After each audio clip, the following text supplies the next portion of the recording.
जब भी हम घर की कंस्ट्रक्शन करवाते हैं हमारे बेवकूफ़ बनने के चांसेस बहुत ज़्यादा हो जाते हैं, क्योंकि अगर हमें अच्छा कॉन्ट्रैक्टर नहीं मिला, आपको ऐसे ऐसे सुजेशन वो देगा कि आपके घर की क्वालिटी भी खराब होगी, आपके पैसे भी वेस्ट होंगे और सही से घर नहीं बन पाएगा। सबसे पहली चीज है, लो इंडिया में 3 टाइप के सीमेंट मोस्टली यूज किए जाते हैं। अभी मैं ब्रांड की बात नहीं कर रहा कि अंबुजा का अच्छा है, आईसीसी, अल्ट्राटेक, मैं बात कर रहा हूं उनके काम का।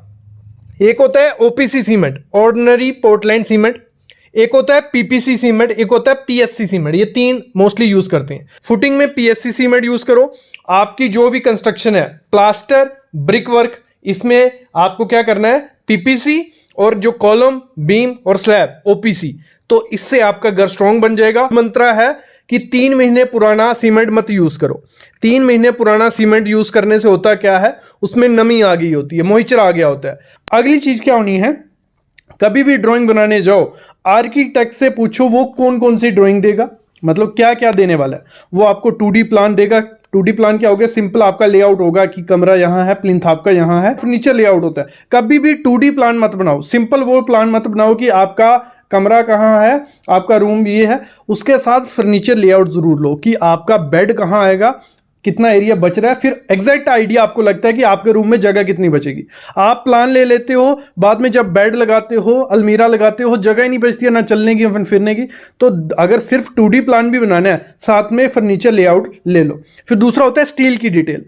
उसको पूछना है कि स्टील की डिटेल दोगे, एलिवेशन बना के दोगे, प्लम्बिंग और सैनिटेशन की, इसकी बिजली की दोगे, इंटीरियर दोगे। मतलब कहने का यही है, उसको पूछना है कि आपके जो चार्जेस है, लगा लो वो 20,000 ले रहे हैं, 30,000 ले रहे हैं, तो उसमें वो क्या क्या देगा। देखो, अगली मोस्ट इंपॉर्टेंट चीज होती है, जब ठेकेदार बिल बनाता है तो आपको आइडिया नहीं लगता है कि उसने शुरू में बोला था 1000 रुपये पर स्क्वायर फीट हम रेट देंगे, या 1200 या 1300, जो भी। जब वो बिल बनाता है, स्लैब को मेजर करता है, उसमें वो लोचा कर सकता है। तो आपको पता होना चाहिए कि स्लैब को नापते कैसे हैं, तो उसके बाद आप बेवकूफ नहीं बनेगा। तो एक बार सिखा देता हूं, फिर आगे काफी चीजें मैं आप सिंपल तरीके से स्टार्ट करता हूं। पेज पे समझाऊंगा, इजीली समझ जाओगे। छत पे जाके समझाऊंगा तो मुश्किल पड़ जाएगा समझाना। देखो, हमारी छत है 50 फुट बाय 25 फुट की। ये 25 फुट है, ये 50 फुट है, आपकी जितनी भी स्लैब हो, ठीक है। पहले सिंपल वाली कर लेते हैं, आगे आगे मुश्किल करते जाएंगे। 50 बाय 25 कर लेना है। सबसे पहले कैसे मेजर किया जाता है, जो आपकी ये स्लैब होगी, ये कौन सी मैं ले रहा हूं, गैलरी जो निकली हुई है, मतलब हमारी दीवारें हैं यहां पे, ये हमारी दीवारें हैं घर के चारों तरफ, ठीक है, ये गैलरी है। और 3 फुट दोनों तरफ वो निकली हुई है गैलरी, 3 फुट भी है। फिर अगर आपकी यहां बालकनी है तो भले जो भी है, मतलब 3 फुट जितना भी हो। तो जो स्लैब नापी जाती है, ठेकेदार क्या करता है, पूरी स्लैब को नापता है, आपकी बाहर की जहां तक पैरापीट होती है, पैरापीट के ऊपर से नाप लेता है। तो वो है 50 बाय 25 की। आगे बताऊंगा कि क्या करना चाहिए। 50 बाय 25 की, दोनों को मल्टीप्लाई किया, 1250 स्क्वायर फुट आ गया। तो ये स्क्वायर फुट हमें मिल जाता है।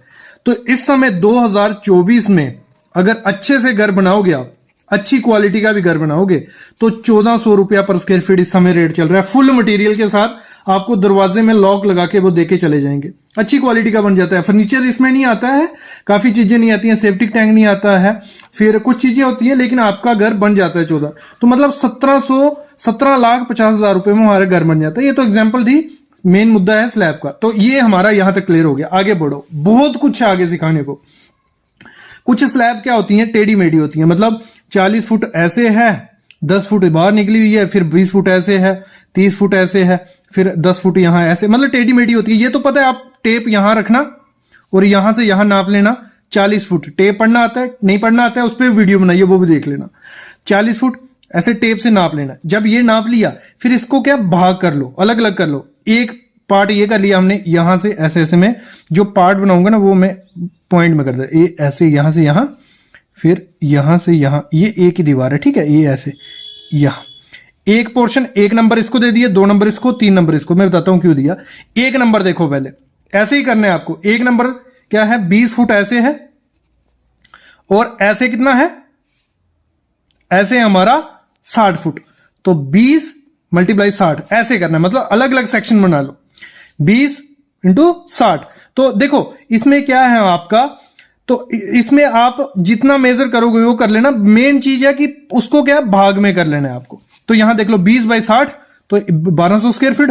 2 नंबर क्या है हमारा, 2 नंबर ये है, तो 10 फुट ऐसे था और 20 फुट ऐसे, तो 10 बाई 20 200। और फिर 3 नंबर क्या है हमारा, 10 फुट ऐसे 10 फुट ऐसे, तो हो गया कितना, 10 इंटू 10 100। तो सबको प्लस कर लेना, वो आ गया हमारा 1500 स्क्वायर फुट। तो स्लैब हमारी आ गई 1500 स्क्वायर फुट।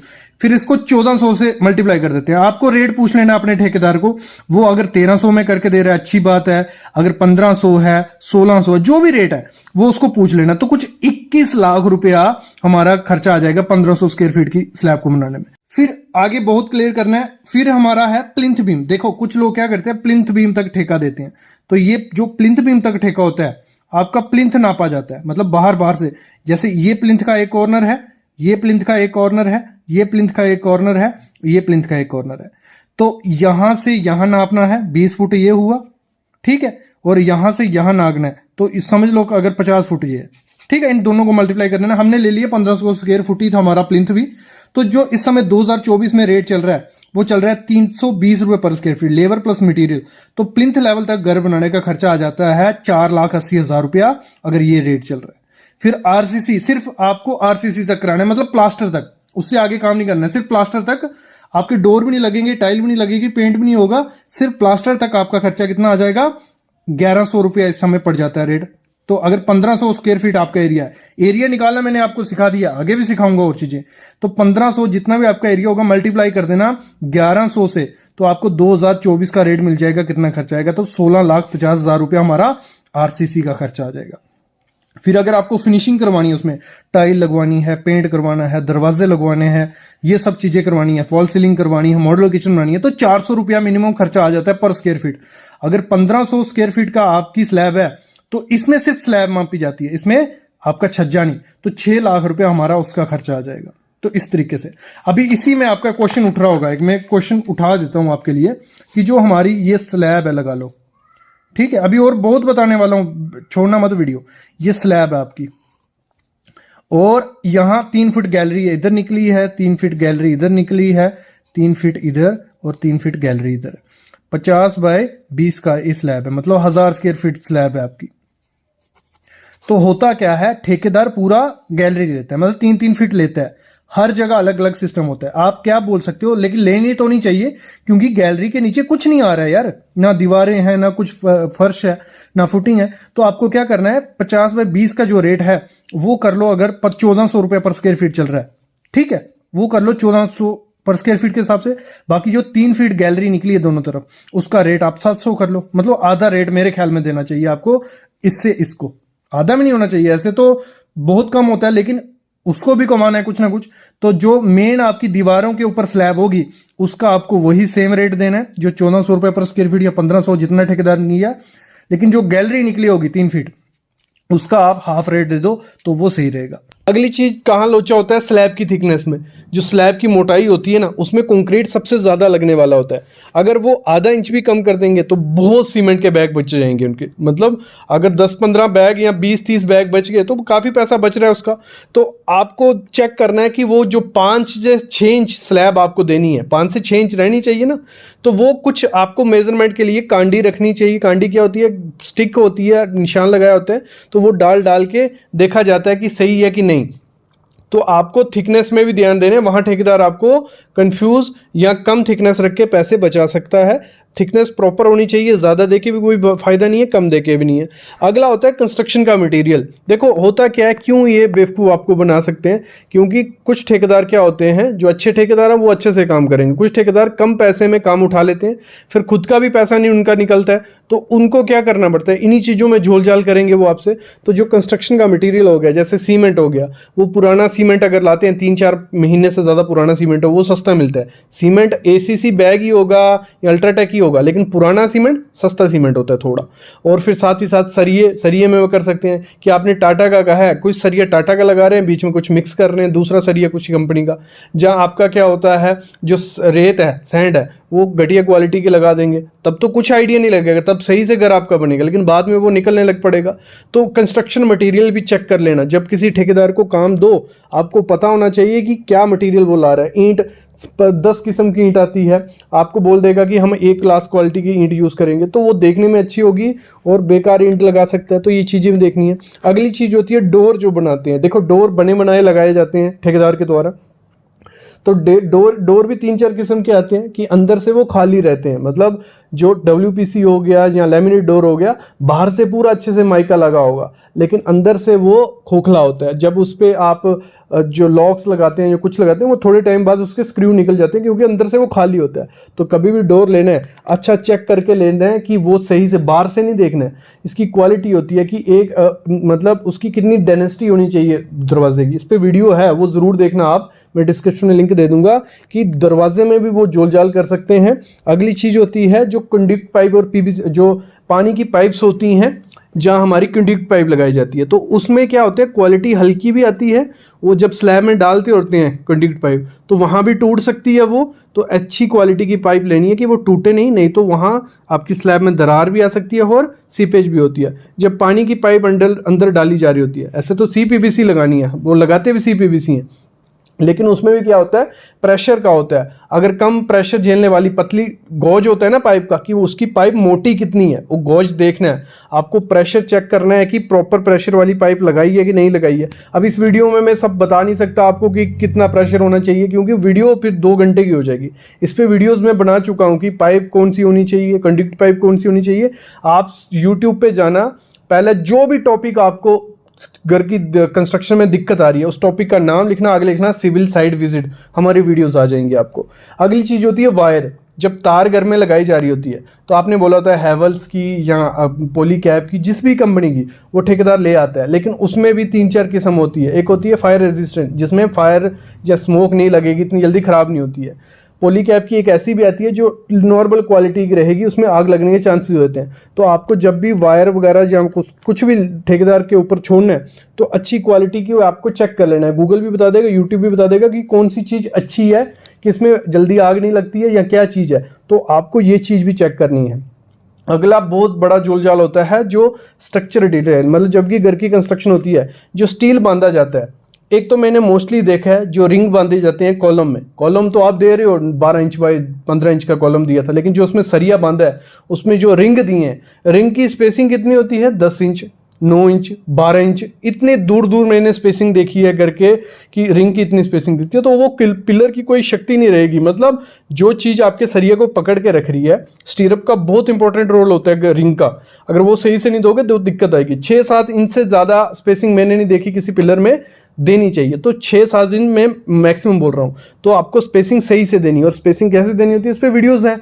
आपको नीचे से जब स्पेसिंग देनी है तो 5 से 6 इंच देनी है, ऊपर आप 7 इंच कर लो सेंटर में, फिर जहाँ सपोर्ट आती है वहाँ आपका फिर से कम हो जाएगी स्पेसिंग। तो मेरा कहने का मतलब ये है कि वो क्या करते हैं, सरिये की स्पेसिंग बढ़ा देते हैं, उससे सरिया कम उनका लगता है और आपका स्ट्रक्चर खराब हो जाता है। तो आपको चेक करना है, ड्राइंग में देखना है, ड्राइंग पढ़ना। देखो कभी घर की कंस्ट्रक्शन करवाओ ना, जो घर की ड्राइंग बनाते हैं इंजीनियर वो सिंपल सी होती है, कोई भी देख के पढ़ लेगा कि क्या क्या उसमें मेंशन है।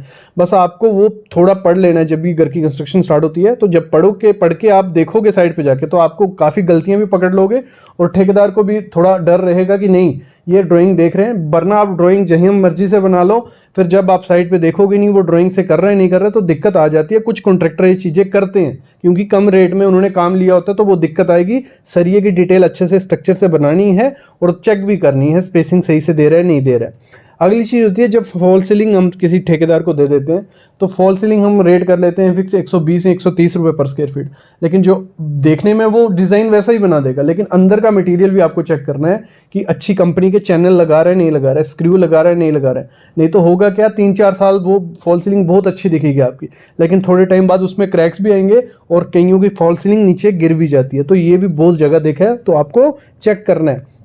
अगली चीज़ होती है पुट्टी और कोड। जब भी हम घर की कंस्ट्रक्शन किसी को दे देते हैं, बीच बीच में विजिट मार रहे हैं, बीच बीच में देखने जाते हैं, तो आपने 2 कोड कहा होगा, वो 1 कोड मार के आपको बोल सकता है कि 2 कोड, आप चेक नहीं कर पाओगे कि 2 कोड किए नहीं किए, तो वहाँ से उसकी पुट्टी भी बचेगी और लेबर भी बचेगी। कंक्रीट का ग्रेड, देखो आपके ड्राइंग में मेंशन होता है कि कंक्रीट का ग्रेड M25 आपके पिलर में डलेगा, M20 आपके बीम में डलेगा, जो भी लिखा हुआ है हमारे आर्किटेक्ट ने हमें वो समझा दिया है कि आपको इतना ग्रेड डालोगे तो जो पिलर बनेगा, जो बीम बनेगा, वो सही से लोड डिस्ट्रीब्यूट कर पाएगा, भले अर्थक्वेक आएगा आपका घर गिरेगा नहीं। ठीक है, जब कॉन्ट्रैक्टर वो कंक्रीट बनाता है, एक तो पहले वो हाथ से मिक्स करते हैं, वो M25 की जगह M20 बनना है क्योंकि अच्छे से मिक्सिंग नहीं हो रही है। और जब मटेरियल बनाना, देखो M25 जो होता है ये ग्रेड होते हैं, इससे स्ट्रेंथ पता चलती है हमारे कंक्रीट की। जैसे M25 है 1:1:2 का कंक्रीट का माल बनना है, लेकिन अगर आप सही से मेजर करोगे, जैसे 1 बोरी सीमेंट रहेगा, 1 बोरी आपकी सैंड रहेगी और 2 बोरी एग्रीगेट रहेगा। जहां ठेकेदार जोलजाल कर सकता है, जहां ज्यादा सैंड या एग्रीगेट डाल के सीमेंट कम डालेगा, पैसे बच सकते हैं। तो आपको करना क्या है, उसको बोलना है कि प्रॉपर मिक्सिंग के लिए कोई इंस्ट्रूमेंट रखे, भले तगारी रखे, भले कुछ भी रखे, जिससे आइडिया लग जाए कि एक सीमेंट बैग में 1 सैंड डल रहा है, 2 एग्रीगेट डल रहे हैं। अगर M20 का है तो 1.5-3 का माल बनाना है। तो मतलब कहने का मतलब यही है, कंक्रीट बनाते समय आपको बीच बीच में चेक करते रहना है कंक्रीट सही से बन रहा है नहीं बन रहा है। और फुलिश और कॉन्ट्रैक्टर क्या बोलते हैं कि जो तराई है, क्यूरिंग है, ऐसे भी सर्दी है, अभी सुबह में अगर इसको पानी देंगे तो दिक्कत आएगी, तो आपको तराई 10 से 12 दिन करनी है, तभी वो कंक्रीट M25 का M25 रहेगा। तो कभी भी कॉन्ट्रैक्टर के बहकावे में नहीं आना है, आपको 12 दिन तराई करनी है। वो जल्दी तराई इस कम भी करते हैं कि कंक्रीट जल्दी स्ट्रेंथ पकड़ ले, भले क्रैक आए लेकिन उनकी शटरिंग खुल जाए। शटरिंग जल्दी खोलने के चक्कर में पानी तराई कम करते हैं, तो ये चीज उसको नहीं करने देनी है। अगली मोस्ट इंपॉर्टेंट चीज होती है, आपको ठेकेदार क्या बोलेंगे, जैसे कोई स्टील डिटेल बना, आपने ड्राइंग बनाई किसी आर्किटेक्ट से, स्ट्रक्चरल इंजीनियर से आपने स्टील की डिटेल बना ली, आपको कुछ ठेकेदार बोलेंगे कि ये एक्स्ट्रा स्टील इसमें दिया है, कईयों में बोलेंगे कि ये स्टील गलत दिया है, कईयों में बोलेंगे ये पिलर का साइज बहुत ज्यादा है। जब भी आर्किटेक्ट डिजाइन करता है, वो घर 1 स्टोरी आप बनाने वाले हो, 2 स्टोरी के हिसाब से आपको सरिया देगा, 3 स्टोरी के हिसाब से, अगर 2 स्टोरी बनाने वाले हो 3 के हिसाब से देगा, क्योंकि वो फ्यूचर प्लानिंग लेके चलते हैं। आपने एक्सटेंशन करना ही होता है। आप अभी सोचोगे 1 साल पहले कि नहीं हम इतना ही बनाना है, ऊपर जाना ही नहीं है, लेकिन आप 10 साल या 15 साल बाद वो आपका बेटा कर देगा, तो तब आप सरिया तो दे नहीं पाओगे, तो वो पहले लेके चलता है। लेकिन ये ठेकेदार को नहीं समझ आती है, क्योंकि उसने विद मटेरियल अगर आपने उसको काम दिया है तो चाहेगा कम से कम सरिया लगे।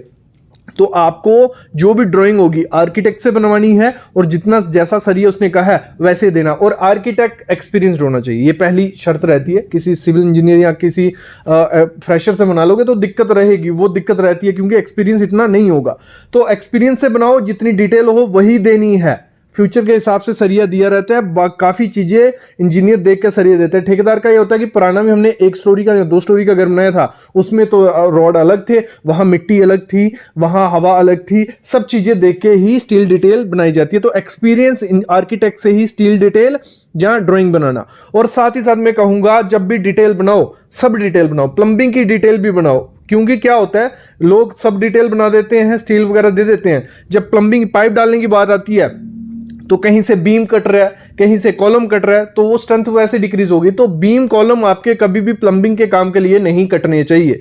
तो अगर ऐसी प्लम्बिंग डिटेल आपकी होती है तो बहुत बढ़िया है। अगली चीज होती है वैसे ही फुटिंग की डेप्थ। मैंने ठेकेदार देखा है कि बोलते हैं 3 से 4 फीट बहुत है, 5 फीट बहुत हो गया, आपने तो 1 स्टोरी या 2 स्टोरी या 3 स्टोरी बनानी, 5 फीट कौन देता है? देखो डेप्थ भी कौन डिसाइड करता है? हमारा इंजीनियर डिसाइड कर रहा है कि उसने देखा है कि 3 स्टोरी बनेंगे, फ्यूचर में 2 स्टोरी, भले 1 स्टोरी बन रही है, लेकिन मिट्टी की क्वालिटी मैटर करती है ना। अगर लूज मिट्टी होगी, 3-4 फीट गड्ढा करोगे तो बाद में गिरने के चांसेस हो जाते हैं। तो 5 से 6 फीट जितना उसने गहराई कही है डेप्थ करने को, उतनी डेप्थ करके ही अपनी घर बनाओ। अगली प्लिंथ बीम की हाइट होती है। कुछ ठेकेदार क्या बोलते हैं 2 से 2.5 फीट बहुत है, इतनी कौन सा रोड ऊपर होने वाला है, कौन सा पानी अंदर आने वाला है। देखो डेवलपमेंट इंडिया की चल रही है अभी, रोड मतलब मैं बोलता हूं 3-4 साल बाद एक लेयर डल गई होती है, 20-25 साल बाद वो 2.5 फीट आपके लेवल तक पहुंच जाएगा। 2.5 फीट नहीं भी पहुंचेगा, लेकिन पानी का लेवल होने वाला है ऊपर, तो पानी अंदर भी आएगा और रोड ऊंचा हो गया तो दिक्कतें आने वाली हैं। तो आपको कम से कम 3 फीट इस समय लेके चलना पड़ेगा अपने प्लिंथ की हाइट। तो प्लिंथ के नीचे ब्रिक वर्क करवा लो या प्लम कंक्रीट करवा लो, अपने प्लिंथ की हाइट बढ़वा लो, ठेकेदार के बेकाबे में नहीं हो। जो आपको 2-2.5 फीट देगा वो दिक्कत आएगी। अगली चीज होती है कॉलम की लैपिंग देनी पड़ती है। जब पिलर का लैप जो रहता है, सरिया जो रहता है, कहीं भी नहीं देना होता है, तो ठेकेदार क्या करते हैं, एक नीचे से सरिया खड़ा कर देते हैं 7 मीटर और 5 मीटर का, ठीक है। क्योंकि 12 मीटर का लेंथ आ रहा है, 40 फुट की लेंथ आ रही है, उसकी कटिंग करके खड़े कर देते हैं। और जब दूसरा फ्लोर पड़ता है उसी की स्लैब पे लैप आता है।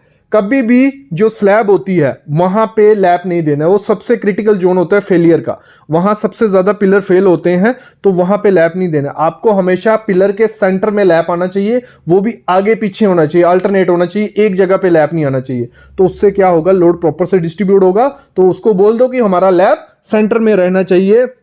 जैसे 10 फीट हाइट है घर की, ठीक है, तो सेंटर कहां हो गया 5 फीट, तो 5 फीट के आगे पीछे ही आपका लैप होना चाहिए, ना तो 1 फीट पे, ना तो 2 फीट पे, ऐसे, ठीक है। स्लैब की थिकनेस भी दिक्कत देती है।